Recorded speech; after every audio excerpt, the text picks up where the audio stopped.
大家好，我是谢雷。最近苏州平潭学校正在如火如荼的招生，我也为我的母校助力一把。现在很多粉丝都非常关心平潭的传承和发展，尤其是对苏州平潭学校非常的好奇。那今天我就来回答一下大家的种种疑问。视频中所用的数据都来自官方。首先第一个问题，苏州平潭学校每年招多少人？那大家可以看一下。近2年每年都是招50人，2个班，也就是说1个班25人。那每年有多少人来报考呢？截至2023年4月中旬的最新数据，今年报考平潭学校的人数是472人。那么大家算一下就知道录取率了。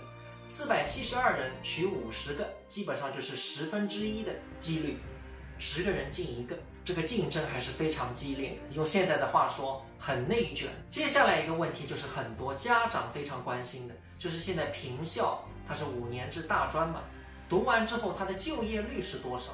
还有专转本的这个几率是多少？那么近2年统计下来的最新数据，就业率是98%，专转本的几率也是在50%左右。转本，那转去哪些学校呢？我们看一下。应该是非常的清楚都是一些比较对口的音乐类的、表演类的、播音类的，有南京传媒学院、苏州城市学院，这些都是比较不错的升本学校。所以大家看了这些数据我相信你们对苏州平潭的未来应该是充满信心。在国家的大力扶持和建设下，每年都有这么多优秀的学生毕业出来，进入到平潭团工作、茶楼、旅游局、景区等等地方，为大家演出平潭。星星之火可以燎原。我是10几年前进的平校，当时还没有免学费，但是现在的话应该是前3年平潭学校都是不要学费的，所以对大家的这个政策真的是越来越好。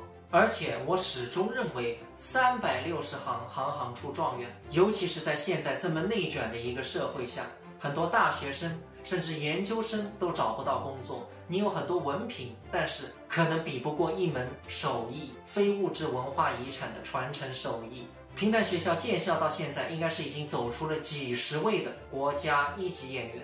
说真的，如果能够考上平校，以后能够当上国家1级演员，那我相信这个出路不比985、211毕业的学生差。所以说每个人都要选择自己适合的道路。就像我曾经初中里数理化不是很好，但是我的语文、历史、英语都特别的好，音乐也不错，语言能力非常好。那这种情况下，如果我的父母出点钱让我上一个私立高中也是没有问题，那么就没有现在的平潭校友，肯定不如现在。我也认识不到镜子，说不定到现在还是单身没有结婚的。上了私立高中，按照我的学习能力的话，最多就一个2本的大学出来，可能就是一个普普通通的找工作。但是当时家里人让我选择了平潭学校，现在回过头再看看过去这么多年，这是一个非常正确的决定。所以在这里我也希望我的母校能够越来越好，招到更多优秀的学生，传承我们苏州平潭。